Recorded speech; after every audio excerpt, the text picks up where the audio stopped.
دمعين له بدنادو وينات كرسيغا ku fadhina maanta aad damacdo waa inaad ka gudoomiyo ku fadhiyaa damacdo waa inaad ka wasiiradu ku fadhiyaa damacdo oo aad qaadato oo la timaado karti aad hargeysa kaga soo kalluumaysato badweynta 200 jaamacadood ku yaala ومناسبة حفلة قلنجبينتا دفعدي كوبية تبناد جامعة إيلي مقالة بورما تيراد أرديدان أيان نقونيا 325 أردي وككلا بحي كليادها كلا دوانيا جامعة إيلي أي بحيسو وحنا كلا سو قيب قلي حفلة قلنجبينتودا وزيرada wasaarada horumarinta beeraha caafimaadka wasiirro hore wasiirka socday baarlamaanka dawladda deegaanka Soomaalida agaasimaha tacliinta sare Somaliland gudoomiyaha ku meel gaarka xisbiga mucaaradka wadani gudoomiye ku-xigeenka koobaad ee golaha wakiilada Somaliland gudoomiye ku-xigeenka labaad ee golaha wakiilada Somaliland siyaasi Maxamuud Xaasi Cabdi madaxweynaha jaamacadda Adal ee Boorama maamulka gobolka Awdal iyo ka degmada Boorama siyaasiyiin culimooyin salaadiinta dhaqanka gobolka Awdal waalidiinta dhalay ardayda qalinjabinaysa iyo bulshada qaybaheeda kala duwan ugu horreynna waxa halkaasi ka hadlay madaxweynaha jaamacadda Eelo maamulka jaamacadda iyo qaar ka mid ah ardayda kuliyadaha maanta laga qalinjabinayo waa ardayda engineeringa computer science and IT da kuliyada maamulka iyo maareynta ama management science kuliyada beeraha uu si gaar ah ayaan u xigsadaa sababtoo aniga aqoonyahan beerahana ka qalinjabiyay wasiirkii beeruhu nala fadhiyaa muhiimad gaar ah maanta way leedahay qalinjabinta beeruhu muhiimadana ana ka dhawaajin doona telecommunication engineering ka kuliyada culumta caafimaadka ama health sciences ka kuliyada continuous education ka intaas waa inta laga qalinjabinayo heerka koowaad oo diblomooyin digriyo iyo certificates laga qaadan doono ardayda maanta ay hor fadhida heerka labaad oo ilaa 6 takhasus ayaa ka baxa waqtigan xaadirka ah jaamacadda Eelo 6daas oo kala ah governance and ethics programka loo yaqaano barnaamijkan MBA da public administration ka iyo conflict resolution isku aad moodo inuu jaamacad walba maanta gobolkeena uu ka baxo sababa iska cad awgeed dhibaatooyinkii gobolka ka jira dartood conflict resolution iska international relations and diplomacy intaas waa digriyada diploma jira iyaguna heerka labaad ah oo diploma project management iyo international relations and diplomacy marka saddex kamid ah saddexda program iyo diploma in health services ayaa maanta ka qalinjabinay ardayda qalinjabinaysa ku jirta mudaya marwooy waxa maanta inala fadhiya xafladan qalinjabinaya 325 arday oo ka qalinjabinaya kuliyadaha aan soo carabaabay jaamacadda Eelo waa jaamacadda ugu fiican jaamacadaha fiican bay ku jirtaa waana jaamacadii ugu horeeyay run ahaantii wax badan bay soo saartay engineer haddii ay tahay hadday dhakhaatiir tahay hadday tahay computerka muxuu ahaa oo maanta aaladda ugu fiican IT da waa yani aad bay jaamacadaasi magaalada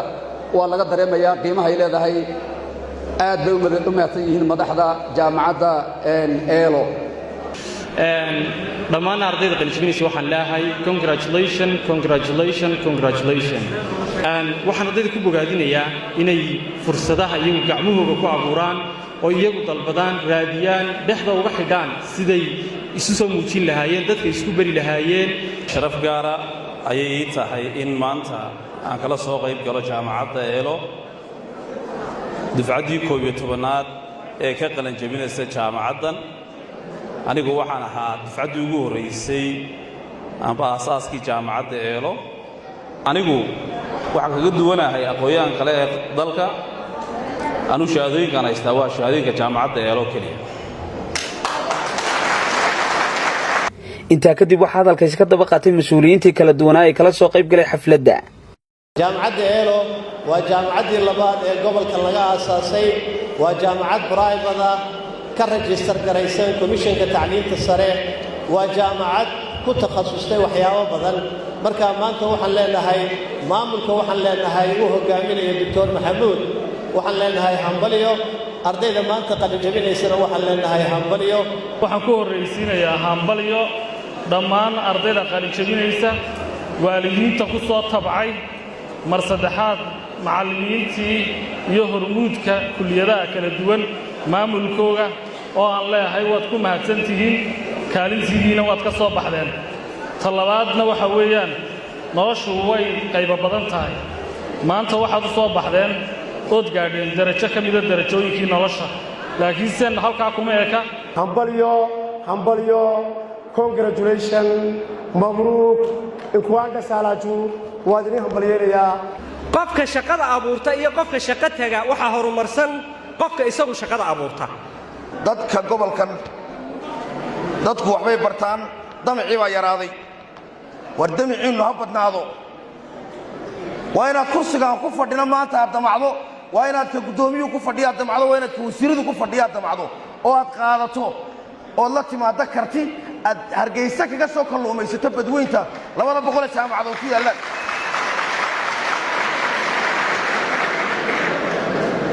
haddii la yidhaahdo shaqalaani ma jirtaa rajo beelina shaqa way jirtaa waxa u jirtaa ninka qaadan karaya ayay shaqa u jirtaa oo bannaanka u taallaa laakiin ninkaan qaadan karin looma hayo waxaa loo baahan yahay idinka oo ilaahay kaashanaya oo ilaahay isku xidhaya oo ilaahay tala saaranaya oo kartidiinna iyo aqoontaad barateen maalaya cidna aanan u habranayn waxaad xaq u leedihiin inaad raadisaan maanta waa maalintii koowaad ee aan jaamacad qalinjabinaysa ka qayb galo jaamacaddiina waxaa ilaahay ku beegay Elo University waxaan bogaadinayaa dhalinyarada halkan ka qalinjabisay maanta farxaddaan la wadaagaynaa waxaan kaloo bogaadinayaa waalidiinta ku soo tabcay dhalinyarada qiimaha badan labiyo dhadigba waxaan bogaadinayaa macallimiintii iyo maamulkii jaamacadda Elo in noqon doontaan hoggaan wanaagsan oo dhalinyarada asaagiina ka dhex muuqan doontaan oo wax tar badan soo jeedin doontaan dalka iyo dadka iyo Soomaaliland oo dhan intaasaan leeyahay waxa loo baahan yahay cilmigaad barateen inaad dabaqdaan oo aydan is odhan war xafiis qabow ma laydin geeyo aad fadhiisataan aan marka koowaad u hambaliyayno oo nidhaahno hambalyo talabaad waalidkii ku tabcay oo isaguna shakhsiga labaad ee ardayga la tacaamulayay hadday tahay kharash hadday tahay toosin hadday tahay dadaal kale inaan iyagana u hambaliyayno hambalyada saddexaad waxa weeye maamulkii jaamacadda macallimiintii dadkii waxbaray ay leeyihiin aqoon-yahanada cilmiga beeraha ama agraariya loo yaqaano ee meelo badan ku kala sugan waxaan idiin soo gudbinaynaa ardada maanta meesha qalinjabinaysa iyo waalidkoodba iyo mas-uuliyiinta kale halkan joogtaba hambalyo waxaan idin leenahay mar labaad hambalyo congratulation heerkaad soo waxaan si gaar ah u salaamayaa ardayda ka qalinjabisay maanta ee xafladan iyagu ay leeyihiin ayaan leeyahay alfa mabruuk waxaynu horumar gaaraynaa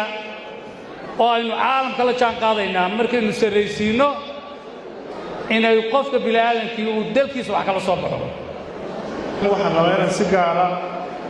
aan u salaamo maamulka jaamacadda oo run ahaantii maalin walba oo qalinjabinta ay imaado soo bandhiga isbeddel xagga maamulka isbeddel xagga barnaamijyada iyo isbeddel aragtida nolosha maalintaan muxuu hadoonayno waxaan codsanayaa in si gaara loogu sacbeeyo maamulka jaamacadda anoo ku hadlaya magaca shirguddoonka iyo magaca xildhibaanada waxaanu mar labaad hambaliyaynaynaa kana wakiila guddoomiye saaxiibkayna aan isku ognay hambalyahan ka sido inuu ardada hambaliyayo waxaan idiin rajaynaynaa mustaqbal wanaagsan waxaanu bogaadinaynaa runtii idinkana inaannu noo soo ducaysaan aanuna ballan qaadno inaannu himiladii naloo doortay iyo waxaana laga filayaa aanu ka gudano golo ahaan gabagabadii gunaanadkii waxaa halkaasi shahaadooyin lagu guddoonsiiyey ardayda ka qalinjabiyey jaamacadda Elo kuwaasi oo noqonaya dufcaddii 11aad ee ka baxda jaamacadda suxufi cishqi MMTV magaalada Boorame ee xarunta gobolka Awdal